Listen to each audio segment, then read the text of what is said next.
The good news is that Leon Panetta, Secretary of Defense, announced last week that we will stop the war in Afghanistan in 2013.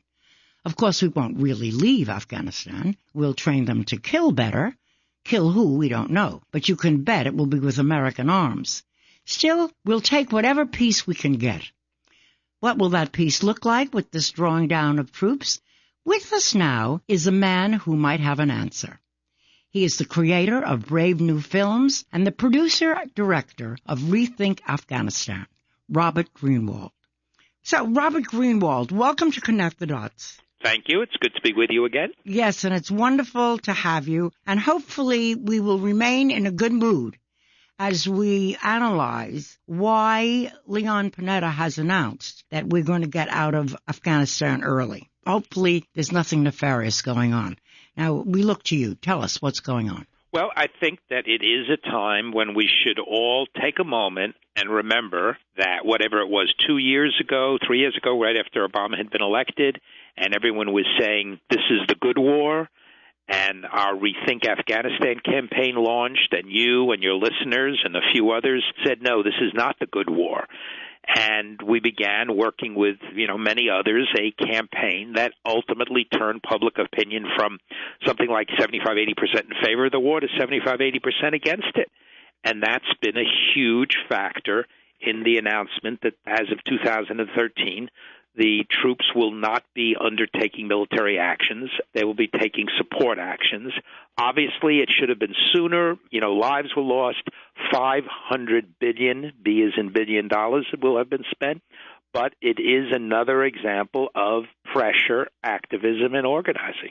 So do you really think that because of pressure and activism and organizing, they are going to end the aggressive part of the war a year early, or do you think it's because of the election? Well, but they're one and the same in the sense that activism and organizing helps convince a majority of people that this was not a war that would make us safer, not a war that would never end. It was a war that a small group were going to be profiting from, and that spills over into the election. So I think that they're very connected because, again, 3 years ago, this would not have been the case because people were supportive of the war, and we, working very hard, and the horrors of this war have been able to turn public opinion where they are strongly against it. Allow me to just ask you these questions. I know they are tinged with cynicism, and hopefully you can change all that. In one interview. Right. You can do the magic thing. But isn't it possible that really what Obama's doing, because they've been rattling the cage for war with Iran now for at least 6 months, no matter what Iran comes up with, no matter what investigators say that they can't find any bombs there, it doesn't seem to matter that they've put out feelers now that they would like to talk to the West. We aren't responding to that. Israel keeps insisting that Iran is a threat to them and so on. Do you feel war with Iran is inevitable? No, I do not think it's inevitable. And I do think that many people in the administration, and I know for sure through some of our contacts, majority of the middle to higher level CIA folks are against it, and many in the Pentagon are against it. Who is in favor of it? It's the same old, same old. It's the neocons who got us into the war with Iraq, and it's AIPAC and, their disgusting efforts. But I think that there is a great opportunity to stop the war hawks and to not let it happen. Our country is exhausted, angry, dispirited, and broke. That's not an opportunity for people to try to create a war, and I think we'll be able to stop it. I'm very encouraged to hear you say that. I mean, I really do. Now, if the Pentagon, the CIA, all of the elites and all of the electeds were in favor, it would be a tougher situation. But there's a lot of division. We can use that division. And, again, we're at a moment in time where Iraq and then Afghanistan have gotten some increasing number of people's eyes open to the fact that you cannot solve every single problem in the world by invading, occupying, and killing people. That's not a way to make us safer. It's not a way to protect the values of our country. And we need to look at other solutions. So I think that we have a great opportunity. Well, let's just analyze this a little bit further, because I just read an interview with Petraeus, who is the head of the CIA right now. And he doesn't agree with you. or at least it doesn't sound like it. I mean, this was an article warning us that Iran is a danger. I just read it today. So the bottom line is maybe he's being pressured into saying that because only a couple of weeks ago he said the opposite. Yes, not to get too far into the tea leaves of Washington, D.C., but yes, he's saying Iran is a danger, but he's not saying they have a nuclear weapon, nor is there any evidence they have a nuclear weapon.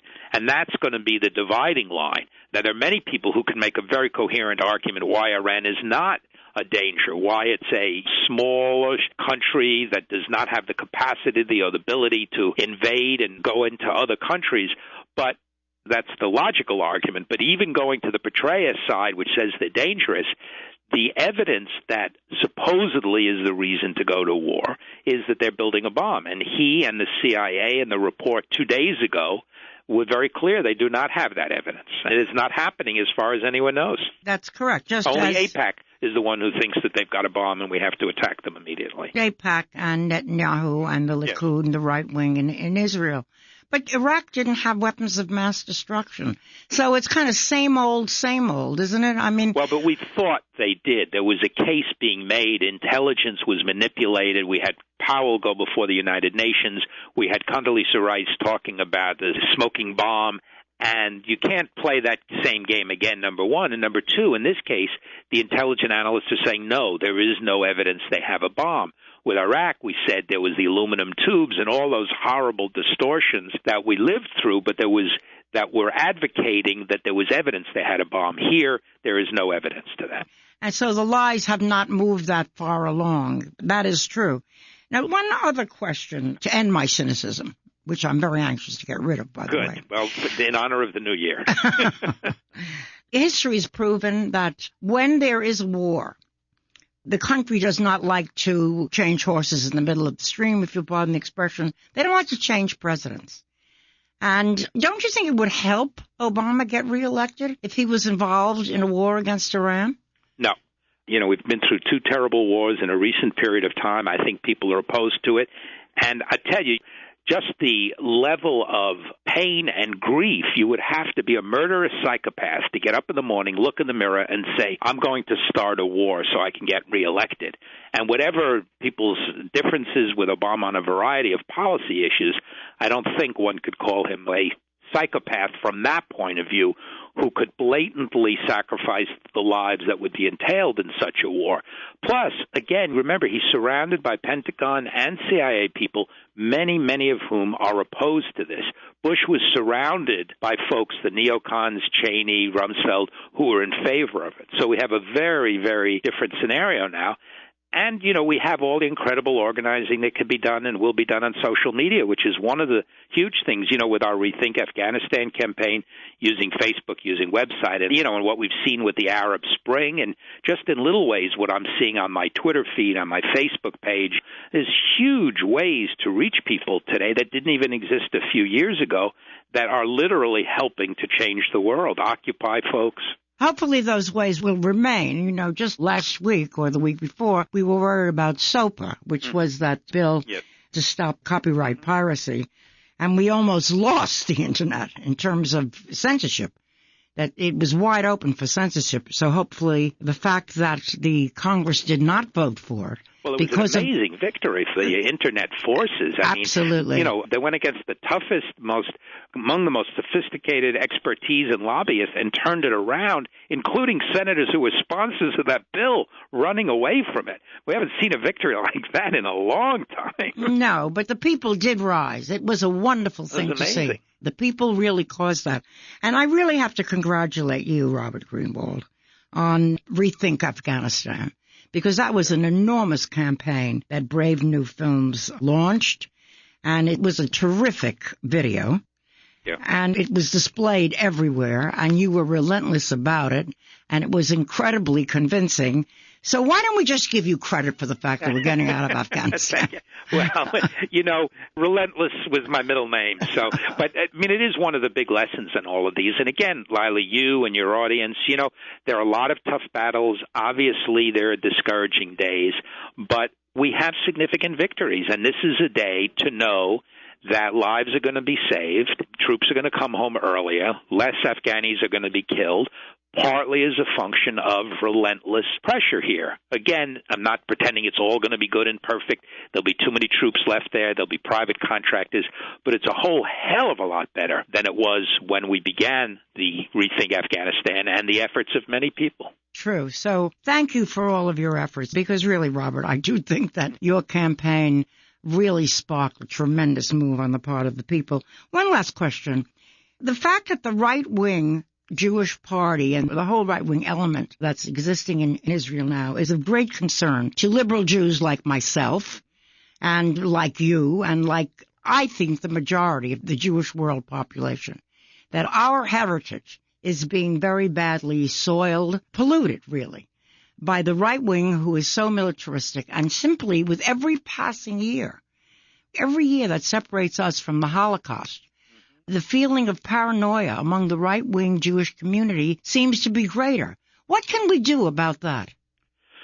Well, again, I think that it's a couple of levels. On one level, there's an organizing level, which J Street and others are now out there, and other organizations who are day in and day out working to make it clear that what we're hearing from is a small group of Jewish people, not a majority, not by any means representing the significant number of people either in the United States or in Israel, by the way.